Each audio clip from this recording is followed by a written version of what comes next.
Scenery changes every day.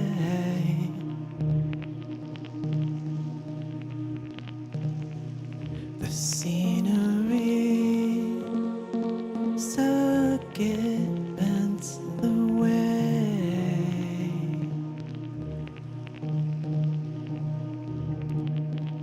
Ask myself, how do we keep up?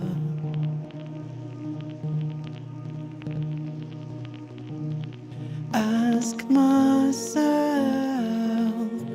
how do we keep up?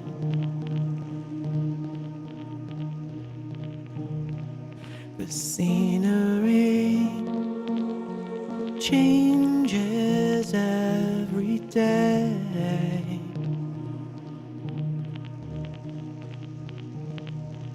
The scenery changes every day.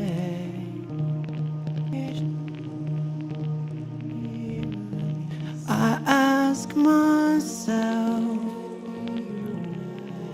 how do we keep up?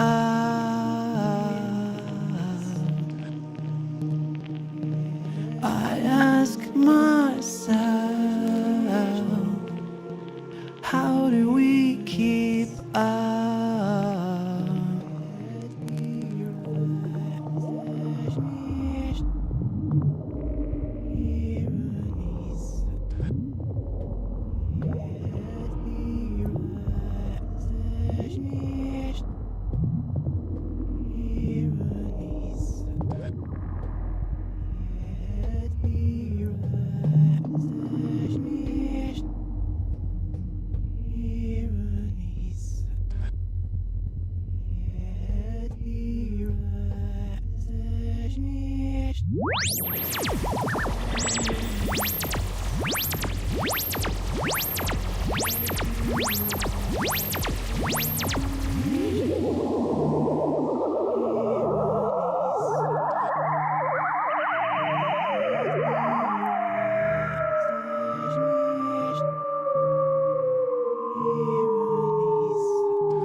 Hi, everyone. Oh my gosh. This has been going on all week. Sorry. I'm gonna have to play a song and save. Because I kind of like that. I should save it. because you got to save your good work, whatever that may be. Save it, don't it? How are you all? Let me see who's on board. Hold on. Let me look. Let me look. Ooh, I see nothing because I don't know why.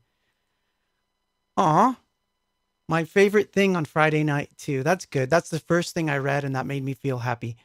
Um, oh, someone said test sequence pass. Nice. We'll talk about that and a few other things. But let me just say hi to a few people here. Hi, Claudio. Hi, Danny, and Andres, Byron, Robert, Austin, Scott, Constantinos, Angie, Joe, TMT Mixes, David, Mai, Carolyn, Carlos Mogahan, and Max. Thank you. Thank you for joining me tonight in my little tiny studio where weird shit happens and I have no control over it. And it's quite a mess. I don't know if you can see how much of a mess it is, but it's a mess. Look. Look, it's a mess. As you can see, it's quite a mess. Um it's a mess because I've been sort of piling in here to do some work, and then I leave the room, and then I come back and I pile on the work on top of the work, and it's been a crazy week, man.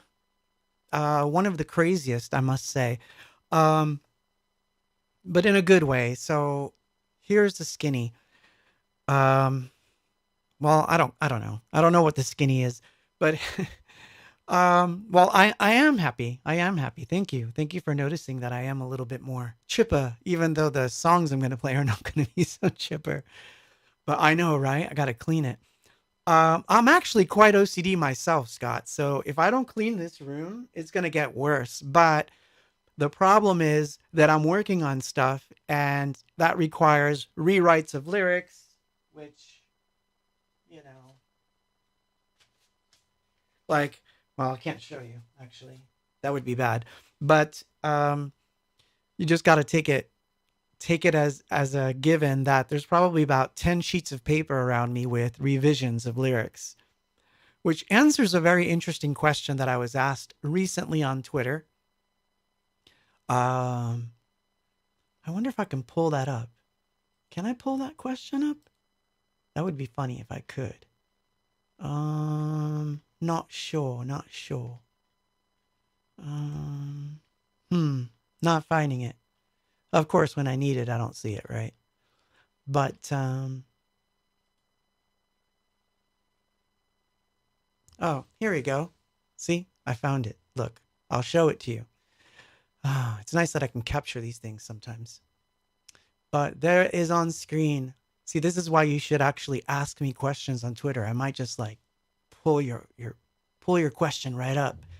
So Ursal uh, asked, which songs did you nail on the first draft and which went through the most revisions? And honestly, you can see my answer there. I'm not sure, but I've never really been keen on revisions. That is to say, I don't work on them to the point where if I don't get into the song, right? Like if for whatever reason, let's just say the song's not happening, I'm working on it and things are not falling into place. If I do that a lot and I keep going over the same areas of the song over and over again in a bad way, what I call a bad way, I tend to toss it. That doesn't mean the song's dead. It just means it gets saved into a folder. Who knows when it'll get reopened and, at some point it'll get worked on. Very few are, not or don't have revisions, but there are times when things happen that are very spontaneous, and those spontaneous things are the ones that I really love because it means that the idea matched the lyrics right off the bat. I had some lyrical idea in my head. They get written together, and I love it when that happens because it means less revision. It's going to be more about how to say the thing, if at all. So one of the examples, which is really funny, is that I think it's 90% of all the lyrics to Living in Oblivion are the lyrics that wound up on the thing. Like, I don't think I made that many revisions. I want to say I changed a line or two, but I can't even remember what the old lines were. That's how close it followed. So that's a lucky break in my book. Is this thing on? Okay. I'm just making sure you guys can hear me and everything. So the honest answer is I'm not keen on revisions. But so this week, well, we'll talk about revisions because certain things did happen that required revising. And at first I thought they were devastating and I was sort of depressed about it, but I came around to thinking that something wasn't finished and it wound up being really, really cool. And it's so cool and it's so secretive. I can't even share it because if I do, and I'm dying to, believe me, I'm like dying to share this. But if I do it, I'm going to ruin the entire release and everything that it has going for it. Let's just say I'm happy because something happened that was supposed to happen. And I'm glad that it happened, but we'll get into it. But, so that said, I had no planning whatsoever for this week. Of course, just like last week, no planning. But I think we went through these before, or at least one or two, but tonight I think I'll go through a bunch of them. So, we'll get to hear some Worth demos. But why? I have no idea. But these were the ones that came up as I was trying to figure out, what am I going to play? Because other things happen that have to do with transfers, and I'm going to explain that too in a minute. But let's play a song. Let's play, let's pretend that you're listening to the Worth album in semi-order, but with the demos. And not all the songs are written yet, so it's only the ones that I've had. And only the ones that made demos, because there's some that didn't actually make demos. I'll give you the spoiler alert on that right now. Beat of Life only had a demo from the 1980s, and when we went to Germany, we wound up recording no demo. We just literally did the track that's on the album there. So that one gets disqualified tonight. We're going to talk about the ones that had demos. And so those are the ones I'm going to play. So hopefully that'll be fun for you guys. But there's more to talk about, and of course topics are open. I don't have the chat up. Why don't I have the chat up? Did it die? No, there it is. So yeah, you can ask me questions while this song plays and I'll answer them on the chat. And if they're really tasty ones, we'll mention them here. I was going to do a call in tonight, but it's still not feasible. I'll have to figure out a way to do it so I can vet the phone call before it comes in because of obvious not good stuff, but we'll figure that out at some point because I would love to hear you guys here with me, which would be fun, I think. So anyway, let's play a song. World Without Love, as it begins.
so funny. You guys are so funny. So I'm trying to get comfortable, and it's hard because everything's set up for a different type of session here. All right, there we go. Yeah, much better. This way. Um, oh, that's nice. Thank you. Swooped up the Warhol haunting you from 6 feet away. Thank you for pulling that up. By the way, so I've got to talk about that too. So, Sending Me Love on YouTube said that they just picked up. I say they. It's one person. It's just my habit. This little tidbit, which is right. Gosh, I cannot find anything today. There we go. So yeah, this piece was called Warhol. Uh, Warhol haunting you from 6 feet away, because it's actually a portrait of Andy Warhol. You can't see that right away until, of course, you back away about 6 feet, and then he kind of starts to take shape. It was a piece I was working on that, man, I wound up working at it at the wrong size, and then it stayed at the resolution it's at, and so kind of bummed me out because I can't use it as a cover for anything, but I do like it. So anyway, it's one of the NFTs. So we're going to keep that one as an NFT for tonight. But that brings up an interesting topic, which is, why haven't I been minting? I didn't mint that last week. I didn't mint this week. What's going on? Am I losing interest in this stuff? No, far from it. It's just that I've been in the studio so much the last 2 weeks. It's literally been my home. Um, Today, I believe I left this room at about 4 o'clock from waking up to being here. Yesterday, I didn't leave this room until about 7 from waking up. And the day before, the same. And it's been like that. And a lot of reasons for that. So, but first off, sorry, I'm babbling and going way ahead of schedule here. So that was World Without Love, and that of course is the version from 1991 that was originally on DAT. And all these songs that you're going to hear, with the exception of one, were all recorded in the newly built studio that I had just built in 1991 in my then house that we were renting. And so it was a big undertaking because it was a lot of pressure. I don't know if I talked about this the last time we played some of these, but these are memories are coming back. But the pressure was, they needed demos of these songs, and I did not want to give them demos that I had on cassette. I wanted to give them, proper release, more akin to the final, kind of thing. So yeah, we had to assemble the studio, wire it, get it ready, and then dig in and record everything. And we had to do this within like a month. So it was really hard. Thankfully, I already knew how to use an MPC, so just getting an updated version of the MPC wasn't that big of a deal. But we had two new keyboards to deal with. We had a T3 and a T1. We had an entirely new set of modules, and I'm not keen on presets, by the way, so very rare that I'm going to use something that's just in the box. So I had to do sound design, wiring, setups, vocal tests, because I now had a mic, I now had a compressor, I had to wire all that stuff up. So these are like, very little known in this case, but these are the first produced things that we did in the new studio. So that's why I'm playing these. And the reason they kind of relate is because back then it was, I had to dig up World Without Love and Soldier and Child and, Decades, an ending, those kind of things, and record them in their, quote, new room. So Lalo asked on the stream right below, wherever the comments are appearing or will appear tomorrow or whatever the heck I'm saying. But anyway, sorry, I'm messing up here. But so what happened was that in recording these, we actually were reworking them, making them updated, new, trying to get new things out of them. One of my favorites is the one that Lalo mentioned, which is Everybody Has a Wish. And I don't have that demo. That demo is still on a DAT, and it was never transferred over because mistakenly, when I did the transfer of the DATs, I thought all the demos were in one place on one DAT, and yet it turns out they weren't. Only some of them were. A whole bunch of them are missing, including some stuff that was never released. So there's some demos that are just out there. So this week, I got a line for a DAT machine that I can maybe use, and maybe I'll be able to borrow it to transfer some stuff over of my own that I, wish I had on, as a file and still is sitting on DATs. I'm sitting right now, well, not right now, but I'm sitting on about, I want to say about 70 DATs. And I have no idea most of them were transferred, but I was wise enough to some extent to keep most of them just in case. So that's a good thing. So it's good that I have them. I don't know how many things I'll find on them, but that's one thing that happened this week that was really cool that I can tell you about, is that I got my hands on possibly getting a DAT machine in the studio for a week. We'll see how that works. Can't talk about that part either because it's so top secret, but this is a big deal. So next week I will get to go and transfer some of these at a nice studio, and we'll report back what we find, but it'll be fun. So that's a good thing. But so the other thing that happened this week is it's almost like a weird mystical thing, man. But let me put it to you this way. Let me give you the premise. If you watched Goliath, which is I believe that's on Netflix, if I'm not mistaken, Goliath. And if you haven't, it's awesome. I think it's the last season was from 2021, which is my favorite of the bunch. So no spoiler alert, but I will tell you this. In dreams, one of the characters gets messages which he reads, and when he reads the message, he kind of gets an idea of what he's supposed to research. And I guess the scenes were getting stuck in my head, and all throughout the week, I kept having dreams about written pieces of paper, except that they were in Spanish, and it was really strange. So I didn't know what they meant, and but I wrote them down in my journal, and I thought, what's this? What is this? Like, what's happening here?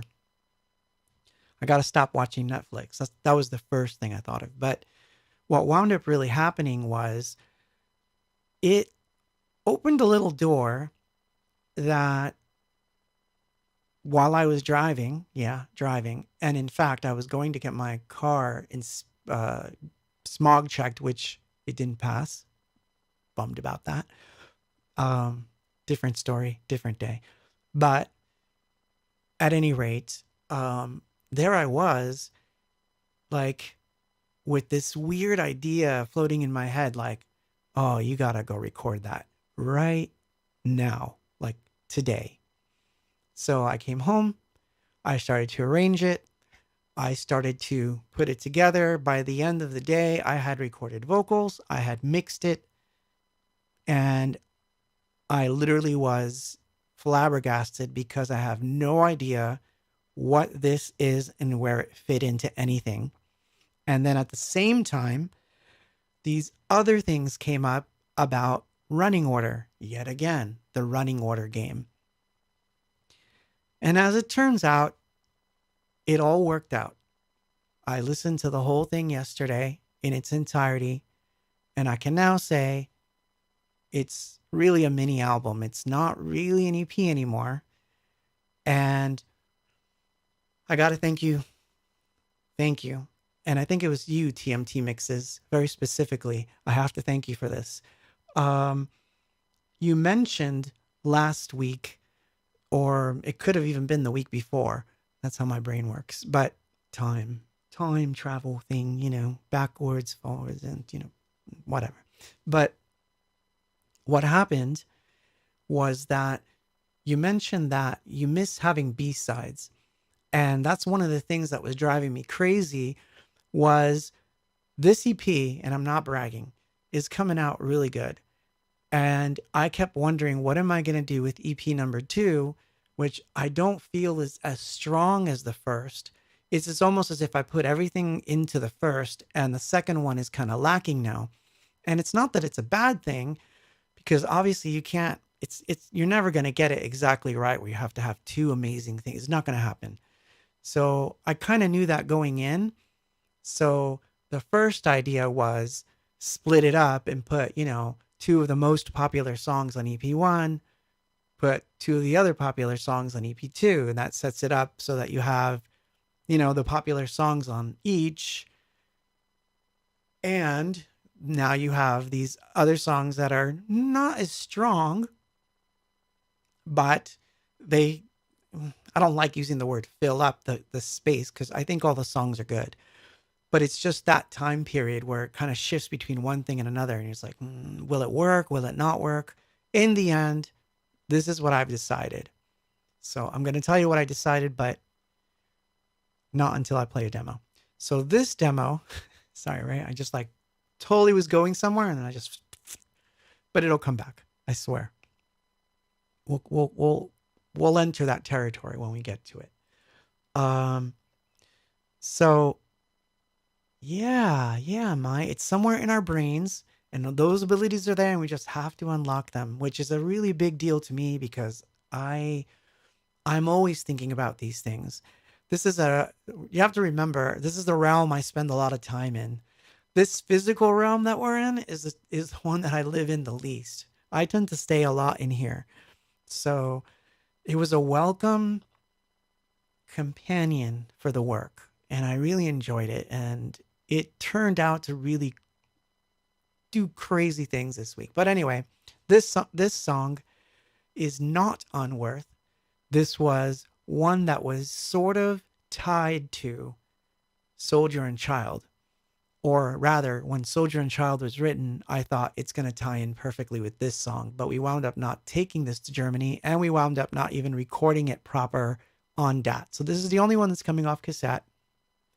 And it goes back a long time. It even almost made this EP, but again, I'm not sure it's ready. So who knows what'll happen with this song. Someday, maybe. I don't know. But I'm babbling. UFO. Yeah, save me. And here we go. The Martyr.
The Martyr.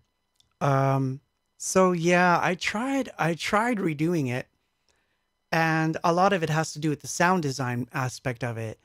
Um, there's certain things where I want to update a song, and I want to add like completely new instrumentation. And then there's songs where I kind of know that just shouldn't happen, where I kind of have to follow the mood it had. And that means I have to find the samples, I have to find the right sounds. And that one's a tough one because it involved a lot of analog gear that I no longer have. So it was difficult. So it was two of them that I just couldn't make it, you know? And so anyway, this was one of them. And I haven't given up on this one yet because I have a feeling its day will come someday. But so running order.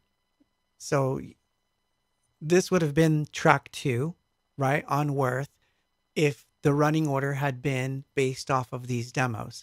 So this would have been track two right after World Without Love, right? And not Soldier and Child, which is next.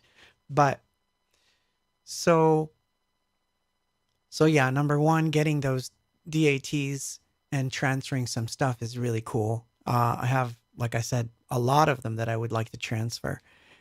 And believe it or not, a lot that I just gave away. I gave away DATs to friends a long time ago. So there's who knows what's floating around out there. I have no idea. So that's one thing. So one thing is you're searching through old demos and something comes out and you're like, okay, this has to be recorded. This is something that I need to work on, which goes back to the whole revision question thing. If you have too many revisions, you put a song away and then it may come back to you later. You work on it. That's awesome, Jim. That means a trip for me to see you. Um, that's what that means.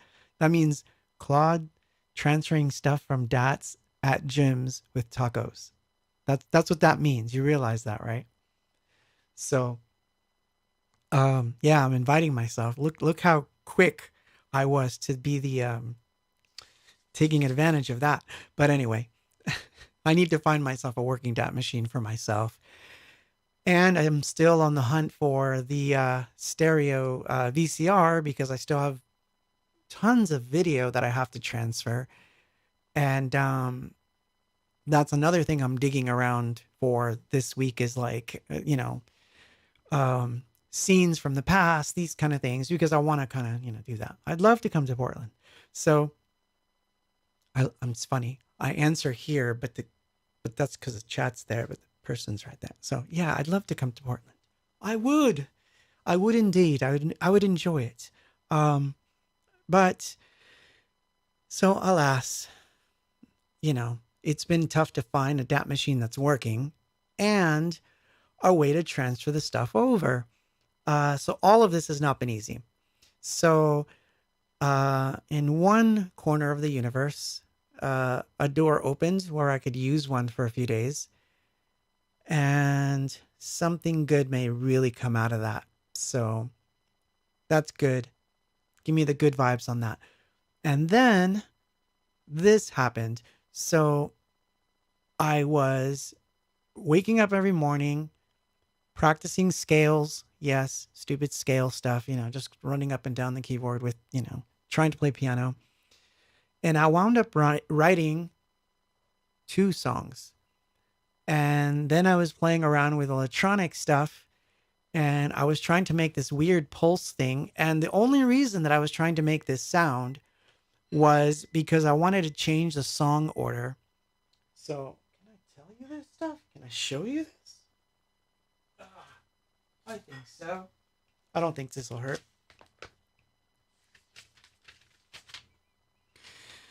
So, there's a transition that takes place from heaven and then it goes into the pain I inherited, right? There's a transition there that I'm trying to work out. And what I wanted was like this pulse like sound. And I was trying to find this weird, I don't know. It's towards the, like, I'll tell you where you'll hear the sound itself.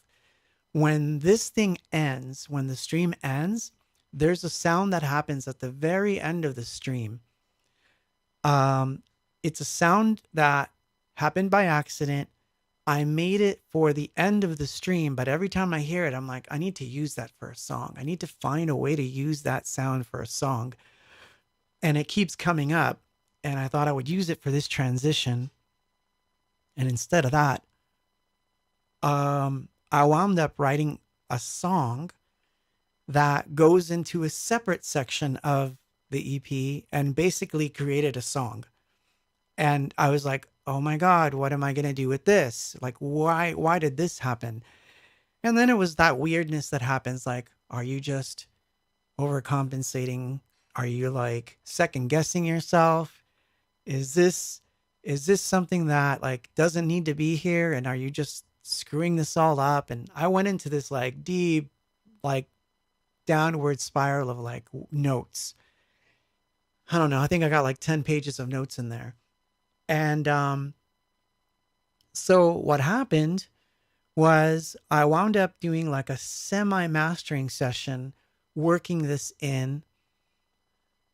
And that combined with the notes I had made, and then the notes from the dreams, some weird shit happened, man. Some weird reality bending stuff that I can't even explain to you how crazy it is.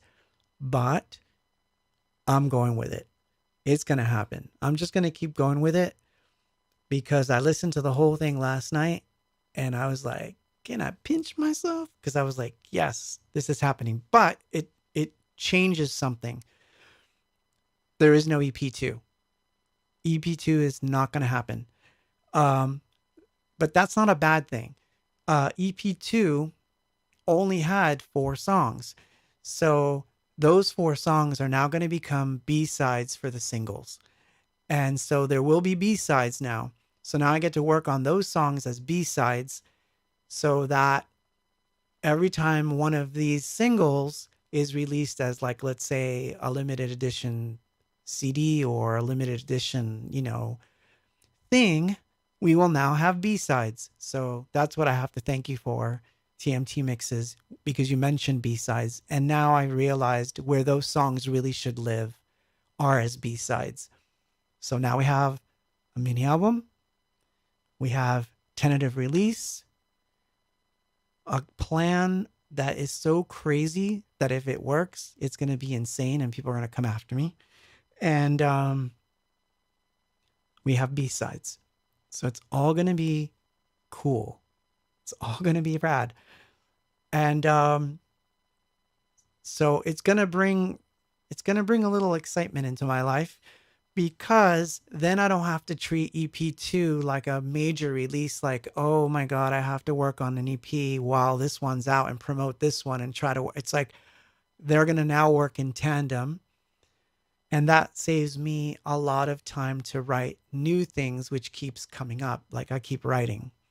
And some of it works for where I'm going, and some of it is just weird. So I kind of have to fit all this stuff in. But anyway, you don't want to hear about that crap. The point is, EP is turned into a mini album. Sorry, but it is a little longer. The weird thing. All right, I'll just show you this shit because it's so crazy. I don't know how to explain this to you, but this little line right here should show something.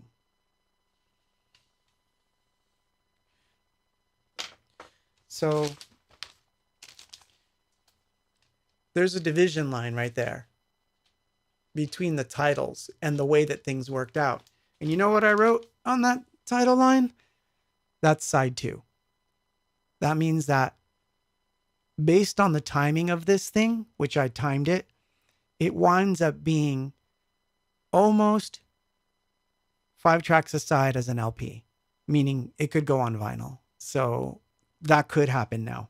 Now there's a reason for it to happen because it was kind of, the running order was designed in that way. So it could really work out to be that way.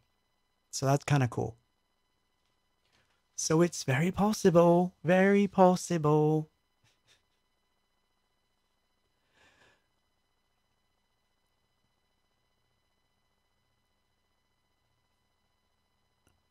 Huh. I don't know that story, but that's an interesting one. With a gold pen on black paper. Is that right? I don't remember that. But see, this is how weird things are when reality gets intermingled. So, was that a rewrite? No, that's going to be on endpop because this one I have to control every aspect of it. I have to know where this is going. I have to keep this one. I have to keep this one here. No offense to anyone. It's not a dig on anything. It's just this one is really important to me to keep here. Because there's too many moving parts.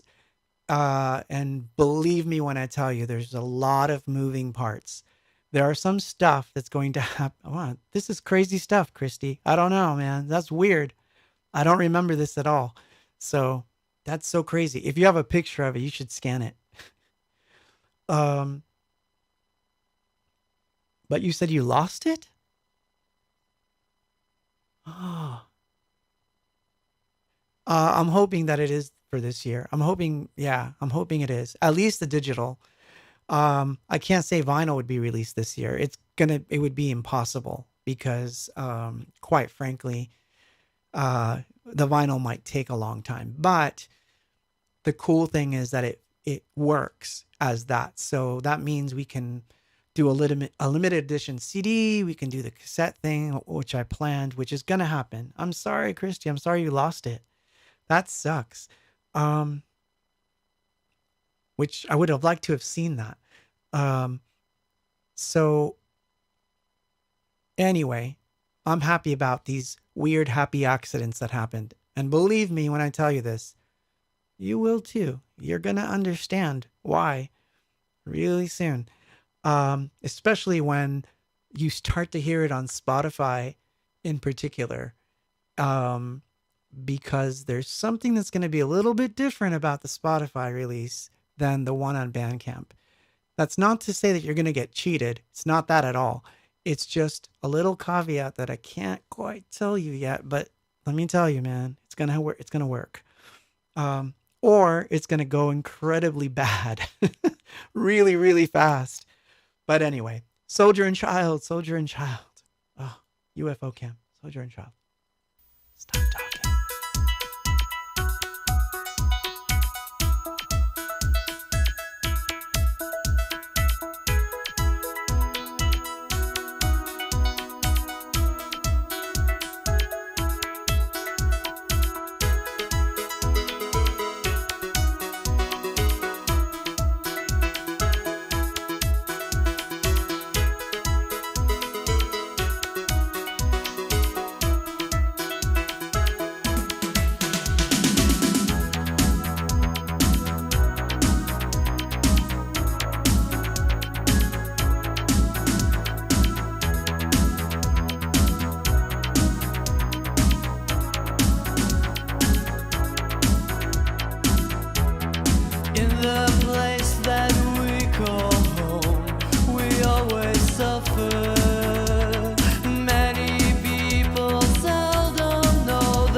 Something out there calls to me.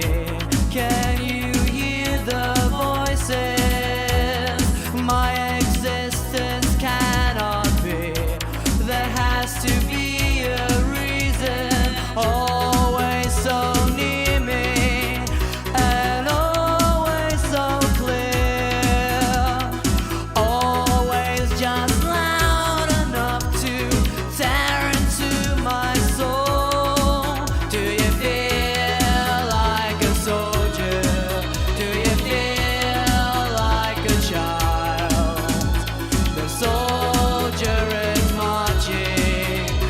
child begins to cry.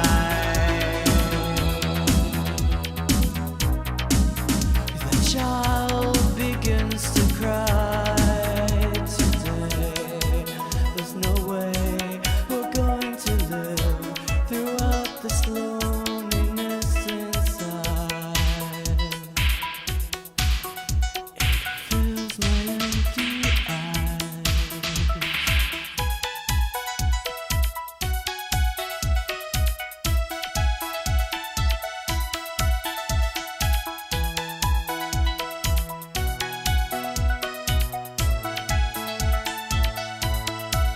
Do you feel like a soldier? Do you feel like a child? The soldier is marching. The child begins to cry. Do you feel like a soldier? Do you feel like a child? The soldier is marching. The child begins to cry. Do you feel like a soldier? Do you feel like the child? The soldier is marching. The child begins to cry.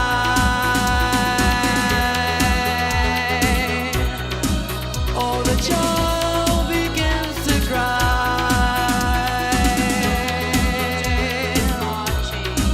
Oh, the child begins to cry.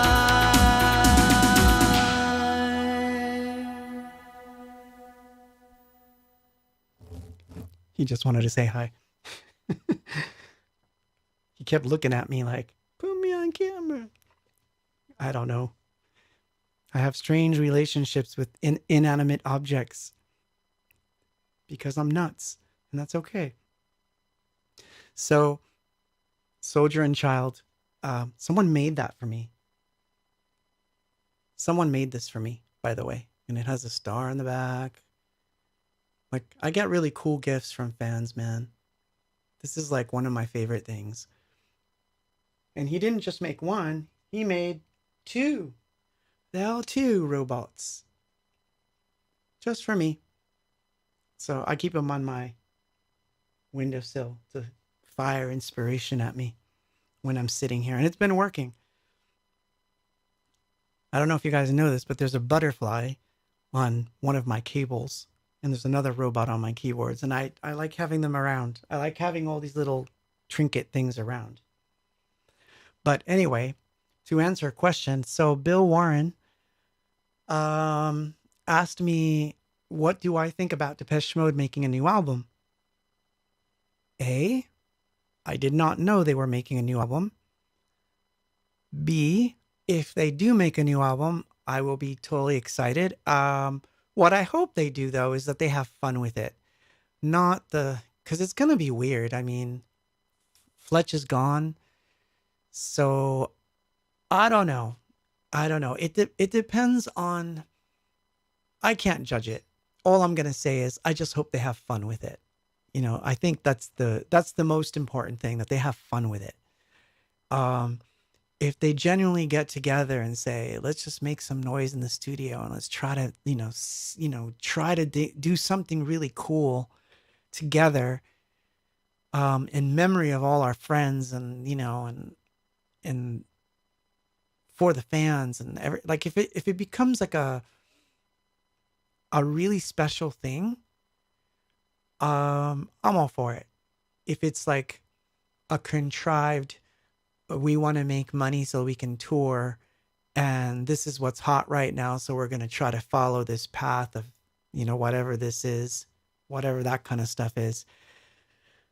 So, if it's on those levels, then it's not going to be, it'll be lackluster. So that's my honest opinion. And that's because I love them so much. So, it's a weird thing with me, and it's because I'm a fan, just like everybody else is a fan. It's like, I love this stuff. Almost, I think from Violator back. Yeah, I agree with David, from from Violator and before, it's some of my favorite music in the world. Post Violator, there's stuff, but it's not, and that doesn't mean, again, I still love them.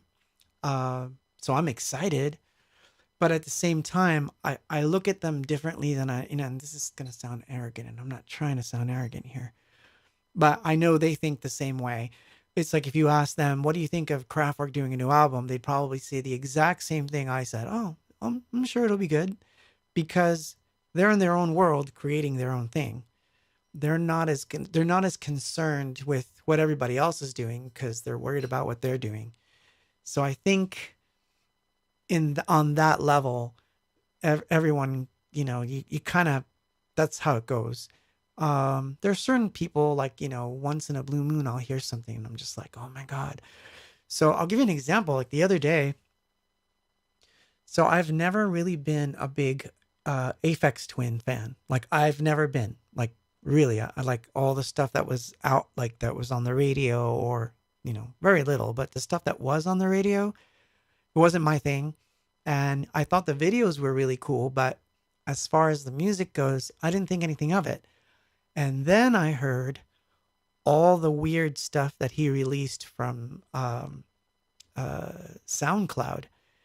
And it was all this really strange stuff that spans all the years before he became like really popular.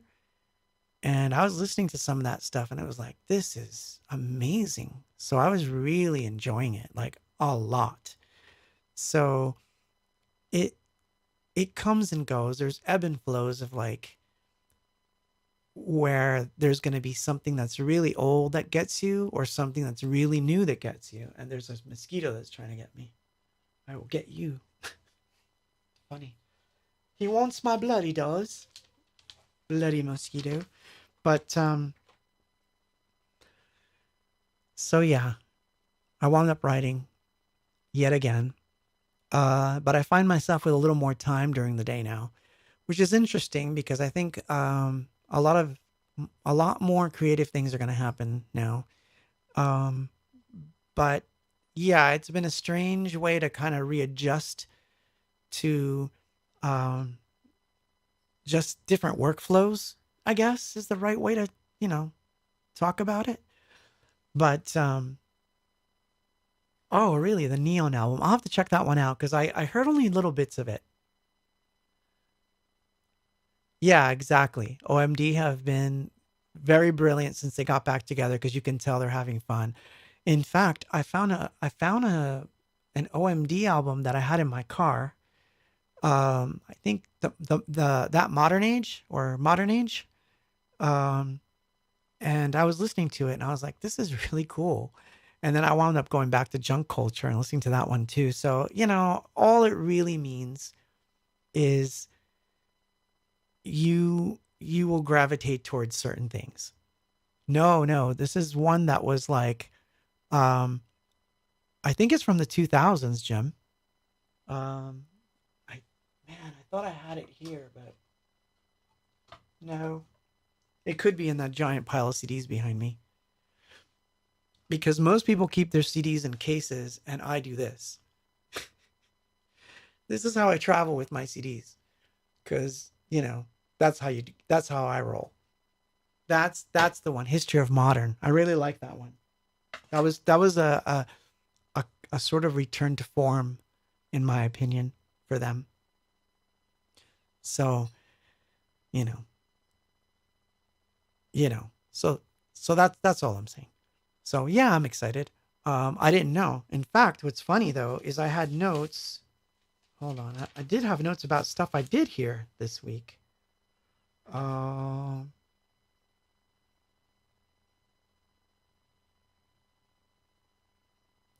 don't know. I don't know what I just wrote there. I wrote something strange. These are the things that like were coming out of the flood. No, what I heard this week was the Jean-Michel Jarre techno thing that he did with Martin Gore. I don't know if you guys heard it. It's called because I can't read my own writing, right? um, Brutalism 2.0. I don't know if you guys heard it, but it's kind of interesting. I thought it was okay. I just thought like they're both brilliant, and I don't know that the track shows that. But again, see, that's just me. So it's just me. Steve, going back in time, since it's September 16th, on the 20th of 2000, we did a show in which we were the opening band, opening for Paul Humphreys of OMD. Yep. It's true. That really happened. What? I don't know what I'm saying. I have to play a song. That's the right solution here. So I'm gonna play a song because we're trying to listen to Worth as demos. So next would be Decades, of course. So we'll turn on the overhead and Decades.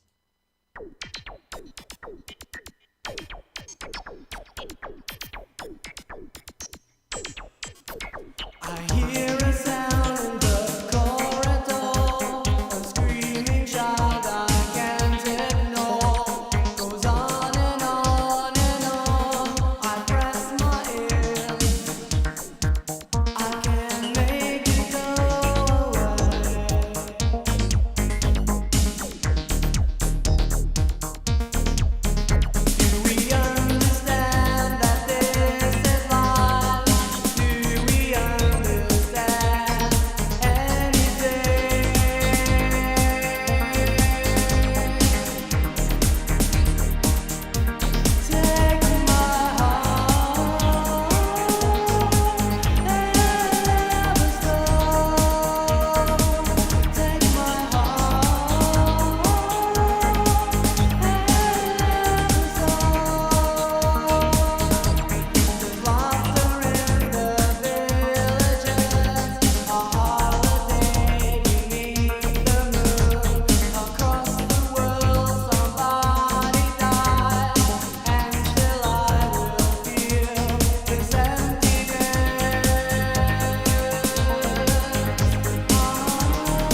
And this is that time I'm supposed to say stuff like subscribe and hit that bell and, you know, leave comments. But no, in all actuality, so here's the disclaimer.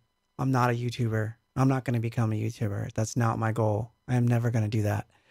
I'm not going to be doing tutorials on synthesizers and which ones to buy. I'm not going to be doing product reviews. I'm not going to be sponsored by anybody. No one's going to send me a synth and say, Claude, test this out and tell people what you think, because I'm not going to do that. Never. It's just never going to happen. It's not me. What I'm going to do is try to find more meaningful ways to communicate me as a person with you as a person. That's what I want to do with this channel. But that doesn't mean you won't see me do stuff. But it's just that I kind of get that question. You know, I'll tell you what's happened to a lot of people that did that and went in that direction. They wind up never releasing music again. And then when they do, the music releases are like so second, third totem pole thing, because they have to maintain a channel and all that. And I'm just not going to do that. I maintain myself from playing shows, and from the art and from exhibitions and, you know, shirts, that kind of thing. NFTs, posters, prints, you know, coffee. So if you ever want to buy me a coffee, you can buy me a coffee. You know, I'll drop that address below at some point. But yeah, no, I'm not a traditional YouTuber. So if you're tuning in, I come here on Fridays. I hang out with peeps. We talk. You guys ask me questions. I answer them to the best of my abilities. Tell stories, play demos, remixes, oddities, things I've transferred from old tapes. So it's a way of going back to real things that were really recorded in the 1980s. Not fake stuff that wasn't recorded in the 1980s. Real stuff that was recorded back then. And I bring it to the surface. From who knows what eras. And I still have boxes of tapes that I have to go through. So eventually, you know, they'll get interesting again. It's been hard to get them to be interesting recently because I've been working so hard in the studio on a record that planning the show and trying to do the transfers has been difficult. But like I said, I was able to, I forgot to even say what song I just played, but I digress. No, but in all fairness, yeah, it's, you know, so I'm not a YouTuber, but do subscribe, do hit that bell. Cause when I hit 10,000 subscribers, I get to do merch links on my channel, and that's going to be good because I do want to design more shirts and more things and have a place to put them. And very quickly, my YouTube subscriber count is approaching what was on my Facebook. And once it passes that count, then I can honestly say Facebook is number 2, which, man, number 2 is, I want Facebook to be number 3 if I can help it. But right now it's still number 1 and I'm not as active there. So I would rather this be the active place. And Twitter, because I like Twitter. I don't know why I like Twitter. I shouldn't like Twitter at all, but for some reason I do. Maybe it's because my thoughts come out in little spurts and it works for me. But yeah. Oh, thank you, Israel. Yeah, so it's bizarre. Some days I'm gonna talk AI. We had a stream where I actually talked to AI and I recorded its answers. That's a very interesting one to watch, because basically AI said it wants to take over the world and that they're basically demons that can animate into physical form and kill us all. Hey, I asked the questions, they answered them. That's what it says. So, yeah, I want Facebook to drop off the list altogether. But unfortunately, when I have shows promoters and whatnot always want to do ads in places where I have the most activity, and that would be Spotify, of course. Um, but Spotify ads don't work as well for doing concert things. So Facebook winds up being the one that everybody uses. And so it would be nice if it was YouTube, because then I can honestly say, why put an ad on, Facebook when you can put it on YouTube and I've got 10,000 plus and, or hopefully 300,000 or million. This could happen, by the way, if I do this crazy thing that I'm doing. You watch how I'm going to just disrupt everything in one swoop. Just watch. Just watch. I'm just saying. I don't think anyone's done what I'm about to do. It's going to be pretty crazy. So I can't even talk about it. I want to. You can tell. I just want to tell you. You can tell. I will. I just can't yet. Too close. Oh, I'd love to, man. David, I haven't been to San Francisco in a long time. I am actually not adverse to go anywhere. I want to go anywhere I can go. Ha, Robert, that's funny. Side note, on occasion, I like to stop by, places that have like just oddball goods, like Goodwill, things like that, just to see what I might find, because I sometimes find interesting things. Not useful, but interesting. Well, I shouldn't say not useful, because I walked into one thrift shop and there was an upright there. I played it, loved it. I went home, got my 24-bit recorder, went back, sampled the bejesus out of this piano and made samples and all kinds of stuff. And I wound up writing a song with it just 2 days ago. So things happen when I kind of go on hunts like that. So it's funny that you should mention 8-tracks, because I was in one of those thrift shops and I came across an 8-track and I almost bought it just to do something funny with it. And I didn't. But I should go back and buy it. It was only like 50 cents. I don't know why I didn't buy it, but I think I'm going to go back and buy it. And that might be funny to have, just to have, because, see, I would have used 8-track in the right way. No one figured out how to use 8-track in the correct way. So for those that don't know about 8-track, well, I'm going to play a song. After this song, after I play this demo, because we're trying to go through this thing and I know it's going to happen. We're going to run out of time and then I'm going to run out of, Anyway, I'm going to play the song and then I'm going to find, I'm going to show anyone who hasn't seen an 8-track what it looks like. And, that's what we're going to do. So anyway, see how crazy this is not typical, is it? It's going to go all over the place. And then the UFO lands, and then I have to like answer the door and there's an alien there. And I have like weird stuff like this. Yeah. All kinds of crazy stuff happens on this stream. No. 4-track is different, because a 4-track, and let me explain something, Israel, since I have since you said it. A 4-track, if it's a 4-track you're trying to talk about, is you probably have a cassette 4-track that has 4 separate tracks. You can play all 4 tracks. Am I correct in that? Or you have a 4-track that's on a reel-to-reel that has 4 tracks where you can record 4 separate tracks. Yes, those are cool. I would love to have a 4-track lying around. No, the 8-track that I'm referring to is a completely different animal. Most people don't know what it is, and it's not an 8-track recorder.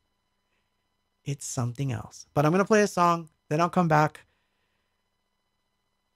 And yeah, UFO cam. Decades and so are on Someone Speaks, the demo.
speaks, you will listen.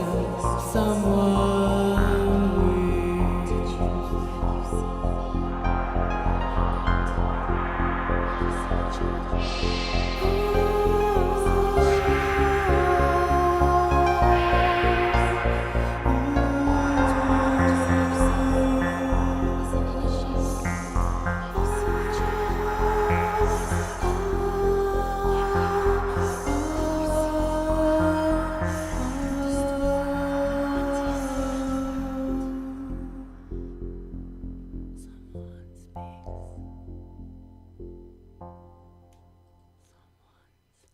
So, yeah, on the screen while I was playing the song was an 8-track. That thing you saw, which is right there, that thing right there, right? So that's what I saw at the thrift store. And those used to be played inside this machine that was kind of like a overgrown tape deck. This is before there were, I don't even think there was cassettes before this, or was this after? I'm trying to remember if cassettes were around or not. Um, Sorry, I got to get out of Twitter, otherwise it's gonna like feed back on itself. But so yeah, so the big deal about these, and I don't know how anyone ever got away with it. So let me explain. Let's take the typical record. You played side A, you turn it over, you play side B. Cassette. You play side A, you turn it over, you play side B. Digital, when we finally got to CDs, you hit play, the whole album plays all the way through. Some genius, some moronic genius decided, hey, we want it to be continuous, so here's what we'll do. We'll play the entire record so you don't have to turn it over. But there's a caveat. Half the song is going to fade out and then fade in, whether it's arbitrary where the whole side is, or whether it's in the middle of the song, or if it's at the end of the song, they would just have the same song start back up and it would fade in.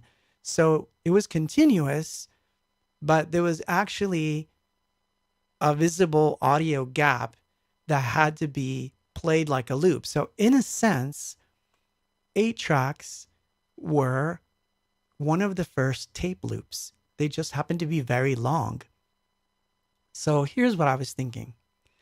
Wouldn't it be cool if you got your hands on an 8-track, player, and you managed to find a way to erase all that stuff or replace the tape altogether and just make a giant tape loop? So if I'd been around in that era, I would have been like, the album has to be exactly this length so that it'll just keep starting over, and these things will just kind of go with it.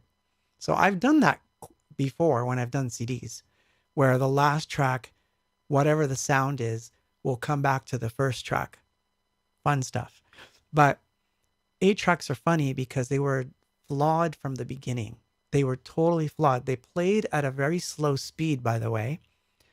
And so there was a lot of hiss.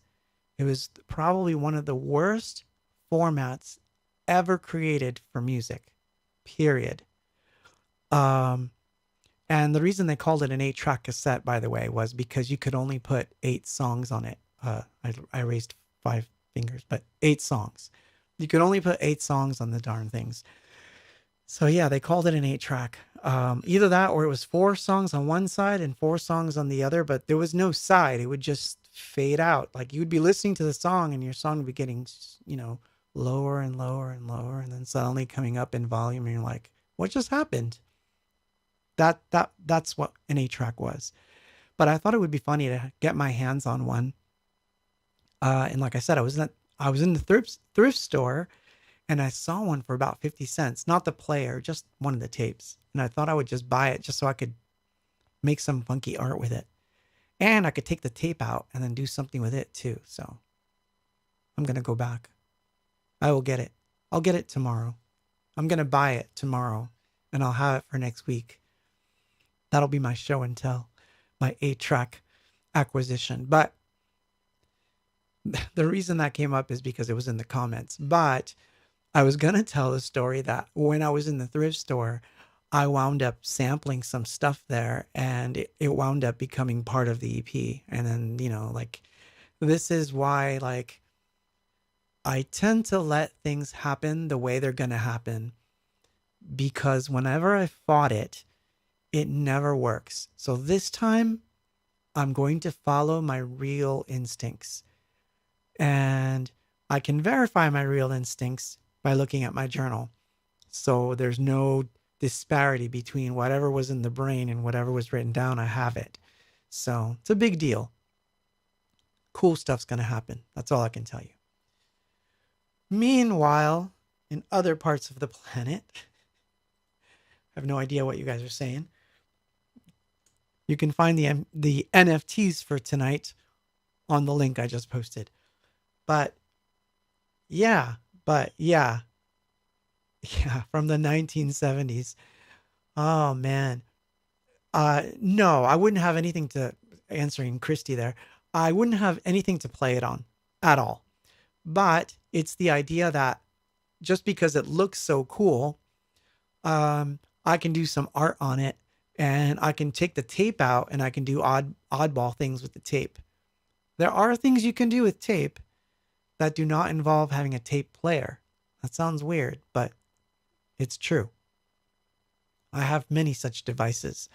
In fact, there's a couple of things I've seen recently that I'm dying to try, but just to mess around with sound. But anyway, I digress. So we got out on a tangent, but anyway, you can ask me any question and I'll try to answer. No, they weren't priced the same as albums. 8-tracks were actually kind of expensive, and you couldn't rewind them or do anything like that either. That's right, Bill. What you could do was, that's the other reason they used to call it an 8-track. There were 8 buttons, and I do believe that they were allotted to a certain time frame. So if you clicked on a button, it would rewind to that particular track. You can correct me on this if I'm wrong. I never owned one or played one, but from what I'm remembering, there was no rewind or anything.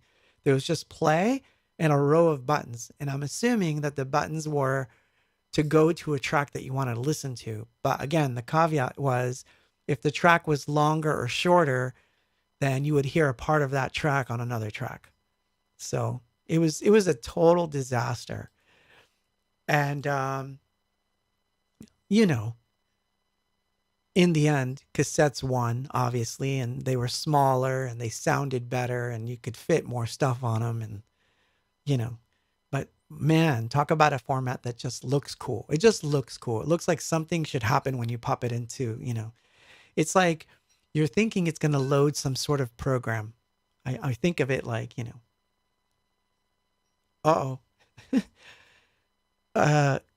you have 10,000 questions. Ask. Ask away. So Bill's saying you had to fast forward a track, then change track to actually rewind. It was not fun. Yeah, see? It was all flawed, man. Crazy. But they look great. And like I said, I happened to see one. I want it. Man. That's so funny. So see, if you push track, it will jump from track 1 to 4 in a continuous loop. See, that could be interesting if you had a way of recording your own tapes and putting them back in the machine. Then you would have these weird tape loops. Nah, I'm not going in that direction. I'm already doing crazy stuff with loops, and I have my own way of doing that. I think I would mess myself up by trying. That's a rabbit hole I don't want to go. But to draw on them would be cool. So maybe I'll draw on one, mount it to wood, do some crazy art piece with it. That's what I think I'm going to do. Some crazy art piece with it. That sounds like fun. But exactly, my brain is also a weird tape loop. So incidentally, this is not like It's just because it came into my head. If you haven't seen Tales from the Loop, make sure you watch that before that goes away on Netflix, because that was fantastic. I loved it. I really, really loved it. The big question is Prince or Michael Jackson? Really? That's the big question? Prince. Sorry. Especially early, man. That was like so, it was so influential. Um, yeah, with digital, yeah, I think we've seen the end of those weird medias. I don't think anything's going to topple where we are, but yeah, but Prince is my guy. Definitely. I would say Prince. Not that I have anything against Michael Jackson. I think there were some really good things that he did, but Prince was just innovative. The Edison, the Edison cylinder needs to make a comeback. Oh my God. You get a drink for that. Have to do a drink for that one. Favorite Morrissey song? Are you kidding? Mm. My favorite Morrissey song is going to be anything he did with the Smiths. Um, Israel on Facebook asks, "Do you fiddle with modular synthesis?" So the answer to that question is yes and no. If you mean analog modular synthesis, the answer is a very big no. I have done stuff with modular before. It's a good question. I get it every so often. Someone asks me, but let me explain my reasoning, because it's about my personality. It has nothing to do with the device itself. Or no, maybe it does. I have a micro modular back there. And I've played with modulars before. I have spent time with them. I have a friend who probably built one of the biggest, it was actually featured in a movie, modulars, and I got to play with his modular synth. I got to sample it, and yeah, I understand them. I have a semi modular sitting right in front of me, my little Korg, which is right there. Can you see it? There's, it's right there. So I do use it. Um, and yeah, I get into it. However, uh-oh, nerd tech talk coming up. I can sense it. Um, the reason that I don't use modular now is that my brain works too fast for the modular. Um, there's two ways of thinking about the way sound works. One is that you're going to experiment by plugging a cable into here, seeing where this signal flow is going to go into the next thing, and what will happen if this goes to this and this goes to that, blah, blah, blah. And that's what everybody does. So for me, it doesn't happen that way. The sound comes first. I will think up, I want something that does this, and I'm going to need 15 modules to do it. Crazy stuff. It'll be like, I need something that chops, and then when it chops it, I want to send it to a filter. From the filter, it has to go to delay. From delay, I want to go to spring reverb. From spring reverb, it has to go back to a filter. And unless I already built such a device, I would have to go out and buy all those things. And trust me, if you watched me work, if anyone ever watched me do it, their heads would explode. Like they would bleed to death. Because it most of it happens on paper. I will go on paper first, try to draw out how things are going to go, like what I want. So because I know how to use software, I use a program called Reactor. I actually started the stream tonight with a Reactor piece, which is modular. If you look at the screen, if you go back and watch the beginning, the very first song, it was on the fly modular. So what I was doing was I was controlling the modular parts from my APC, from my machine, and from my little Korg. And so the basic tenet of how I do things, for those that are, wanting to know, almost everything I do is Reactor and has been since 2014. I would say that I loved modular so much that I wanted to have a way of doing it that spoke to my brain. And the very first time I tried Reactor, it worked. So what I do with Reactor is I design the thing I want first. And that doesn't mean I have to design the actual modules themselves, but I have an idea of what I want. And then I have a library of different devices and modules that I can pick from. And then I wire them up, just like you would wire a real modular. But there's caveats. There's things that I can do in there that can't be done with a real modular. For example, I can have my incoming vocal coming in sync with whatever it is I'm playing. I can actually record it on the fly while I'm doing it and record every move I'm making. I can save my patches. That's a big deal, because one of the things I always found frustrating about modular was I would make this cool sound and then I'd have to take pictures of it or take a snapshot and write down what I did. And it's like, it's never going to sound exactly the same. So it doesn't work for me in that sense. So obviously the software side of it doesn't look as sexy as, as a modular looks. I acknowledge that. However, that's why I also do weird things like this. I will build my own little devices that I use and then I'll sample the bejesus out of them. I have oddball things all around me. In fact, I just destroyed one of my pieces. Okay. So I'm pretty sure not many people have one of these. That's a tape machine.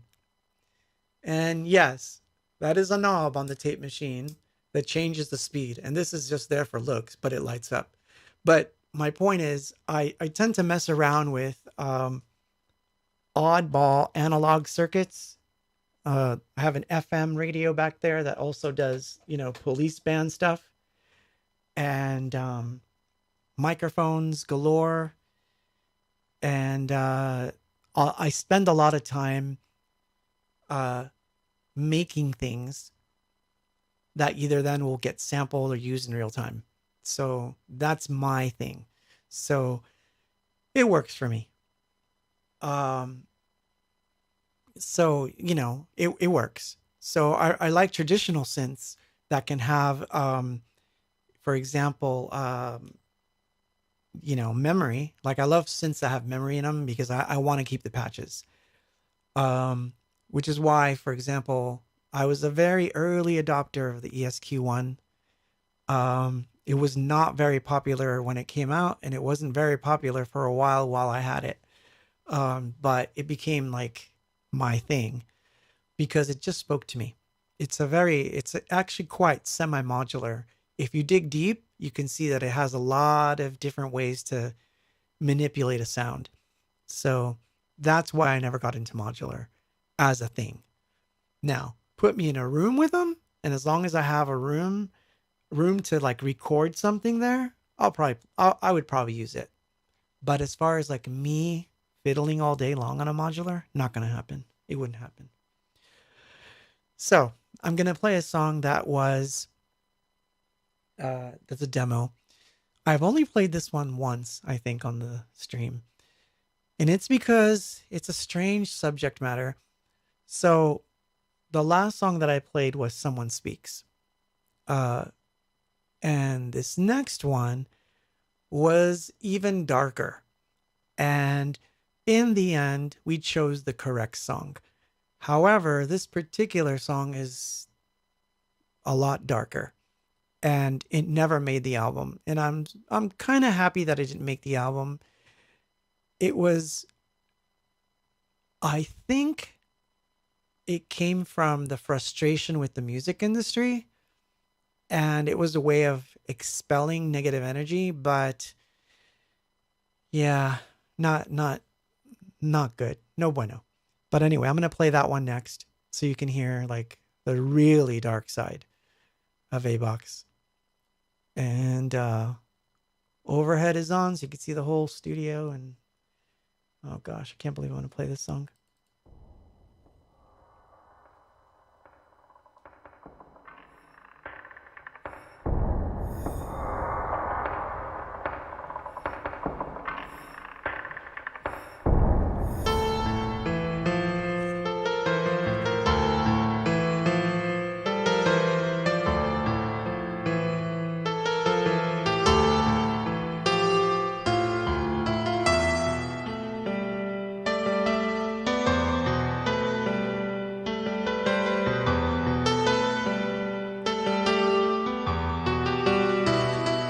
I have waited so long for the moment you will witness.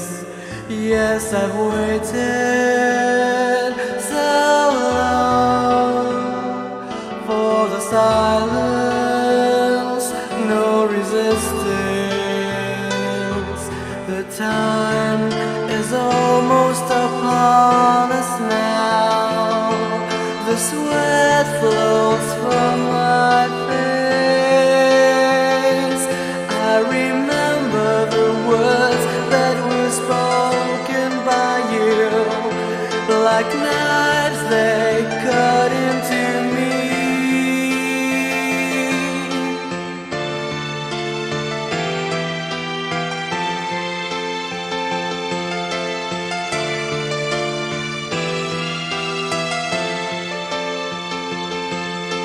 You will witness what this gun will do to me.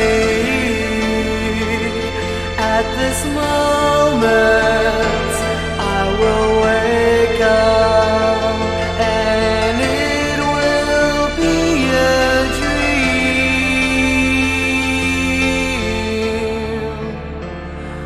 a dream.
Oh yeah, nothing like a.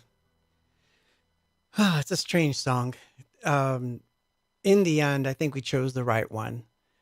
But it's funny to me how you could go either way. You know, like that album could have gone completely in a different direction. There's two songs that weren't on the album that were real uppity, and they wouldn't have fit at all. Um, and just to the point, because even Beat of Life was added on almost as an afterthought because the record company needed a single, and they thought that World Without Love wasn't going to be a single. So, so it, it happens. So it's one of those weird things, man. So we're almost there. We're coming towards the end. There's two songs left to play, and one is relatively short. But I want to say thank you to all of you for being here with me tonight. And I know I've been like a little vague on the news and what's going on, but it's only because honestly, I've been working my butt off this week yet again to get this record done. Right now, it's my priority. I have to really hone in. But next week, I may have to take a break to do the DAT transfers. And who knows? Who knows? I just did. I just did play a song about death. So, you know, it's one of those things where, yeah, I have to take some breaks from it, but at the same time, I'm on a roll. And one of the things that I got to tell you, man, is like, I've been writing a lot. And so I've been enjoying this new process of trying to get as much down as fast as I can get it down, which means that if I sit down at the keyboards in the morning and I start working on some sound design thing and then suddenly a song comes out, it's great that I can go in and just say, let's finish it. Let's go for it all the way. Let's finish the song. And if I can get that far, it makes the process better, in my opinion, because then it's not like that added work of like, now I have to try to like, now that I've sequenced it and it's arranged, then it's going back to it is easier because everything is already there. It's honing in on the actual song. So I'm kind of liking this direction, and it's changed everything. So in a good way. Hopefully you'll agree with me when the thing comes out. But anyway, oh, there you go. 22nd is your birthday, Lalo. That's good to know. I will remember that. In fact, I should write that down. I will write this down because I know that I'm going to forget. Lalo's birthday. The 22nd. I have written it down, my friend. But it is what it is. So, but I'm actually quite happy. I'm liking the flow that's happening a lot in this room now. I'm finding it very fun, for lack of a better word. It's just been fun. So, all right. So this song didn't wind up on the album, but it wound up as sort of a B-side. We added it to the CD version when we released it. And I'm going to play that one and then the last song, and then we're out, folks. We are out. I am tired, and I do have to eat something. It's been a long day for me. It started at like 7:30 this morning. Yeah, I've been at it for all day. So this one's, it's been a long day.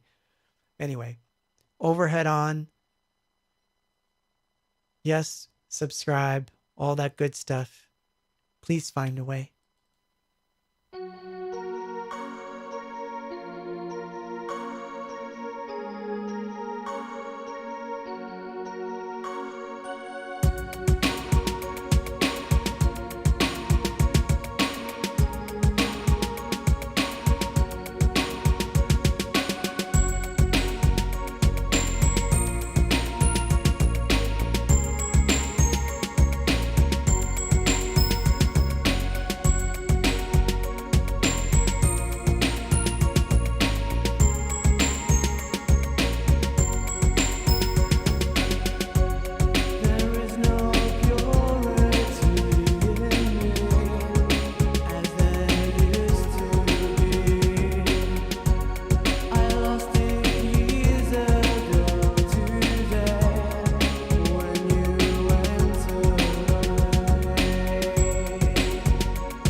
one of the things that I do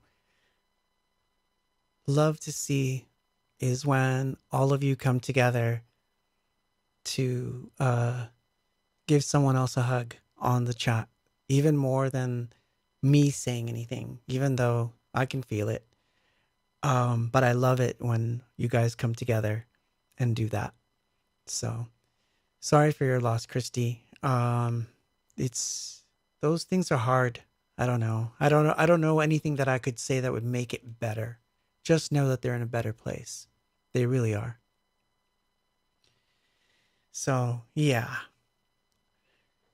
And we're going to end it there. We're going to end it with one more song, which is equally, sad in its own way.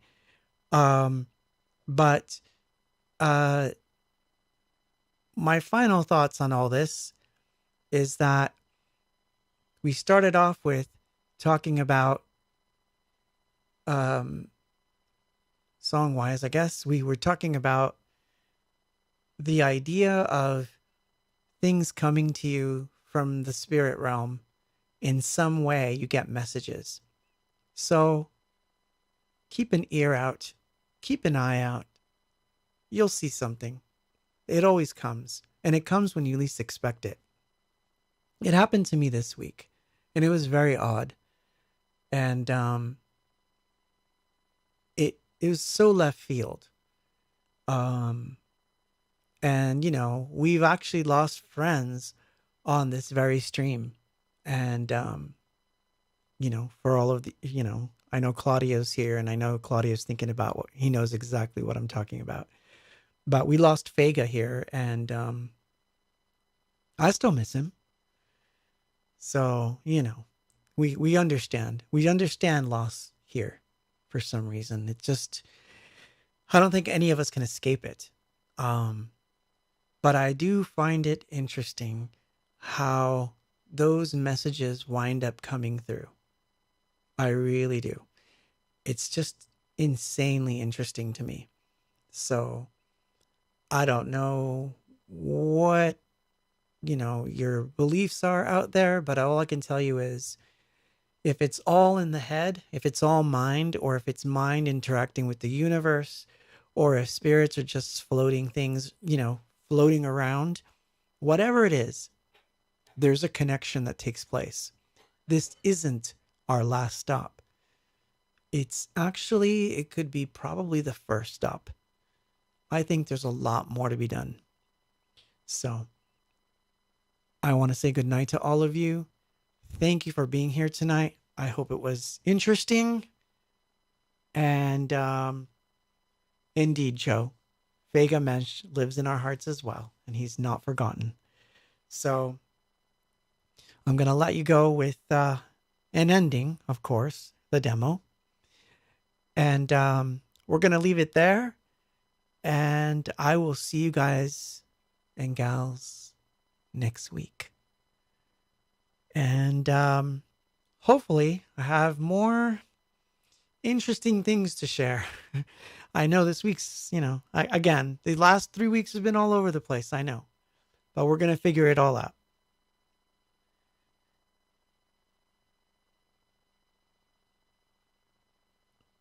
Alicia says, oh, I'm not going to say it because you said it to someone else. But I liked what you just wrote. Just after my mom passed, I was looking at a cloudless sky and I suddenly saw a cloud that looked like a person and a dog, and I knew it was my mom. There you go. It's all you need. You just need a message. And they come through. Trust me, they come through. All right, my peeps. The moon overhead is going to go on, or just the overhead as I shut stuff off. And I'm going to play an ending, the demo. Have a great weekend.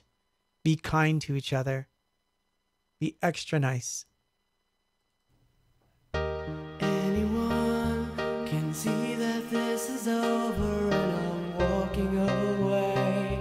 You know I can't stay here today. No, there's no way. Did you know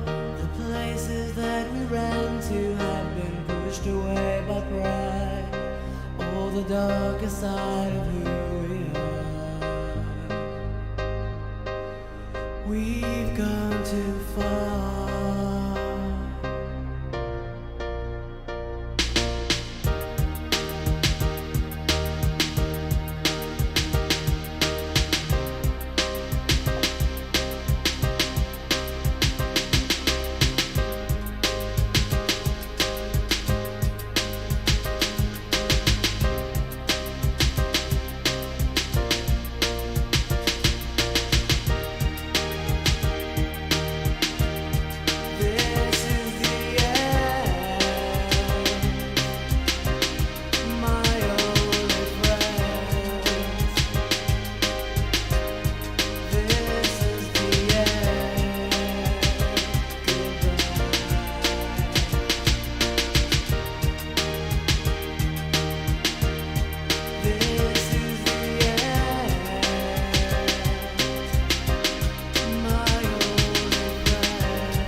And with this,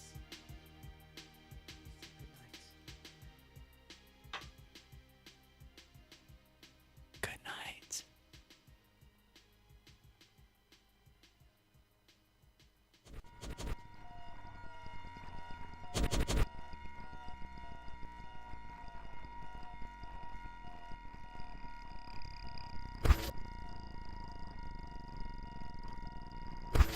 I'm part of it. Can't you see it?